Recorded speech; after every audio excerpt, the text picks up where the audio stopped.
കഞ്ഞി കുടിക്കാം. ഇതാണ് കഞ്ഞിൻ്റെ കൂട്ട. ഉണക്കത്തള ചുട്ടത് ഉണക്കിച്ചണ്ടത് എന്താന്ന് ഇഞ്ചി കൂട്ടിയിട്ടുണ്ടോ? ആ, ഇതാണ് പണ്ടത്തെ നമ്മളെ കൂട്ടാൻ. ഓർമ്മ ഉണ്ടാവില്ല ഇപ്പോഴത്തെ കുട്ടികൾക്കൊന്നും. അപ്പോൾ ആദ്യമൊക്കെ തന്നെയാണ് നമ്മളെ കഞ്ഞിക്കും ചോറിനൊക്കെ ഉണ്ടാകുക. മീൻ പൊരിക്കൽ അപൂർവങ്ങളിൽ അപൂർവം. മീൻ ഇങ്ങനെ കൊണ്ടുവരും, ചുട്ട് വെക്കും. പക്ഷെ ഇതൊരു കഷ്ണമേ ഉള്ളൂ കേട്ടോ. ഞാൻ വാലുഭാഗം മാത്രം എടുത്ത് ചുട്ടിട്ടുള്ളൂ. എൻ്റെ വീട്ടിലൊക്കെ മൊത്തം എടുത്തിട്ടാണ് ഒരു മീൻ ഒന്നായിട്ട് എടുത്തിട്ട് ചുട്ടിട്ടാണ് വയ്ക്കുക. തലയൊക്കെ ഉണ്ടാവും. ഞങ്ങൾക്കൊക്കെ തലഭാഗം ഇഷ്ടം. എന്നിട്ട് ഇങ്ങനെ വേണ്ടവർ വലിയ കുടുംബമാവുമല്ലോ.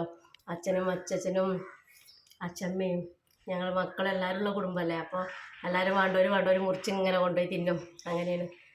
അപ്പോൾ ഇതിൻ്റെ ഒരു ടേസ്റ്റ് വേറെ തന്നെ കേട്ടോ. പാല് കുറച്ച് കരിഞ്ഞു എന്നാലും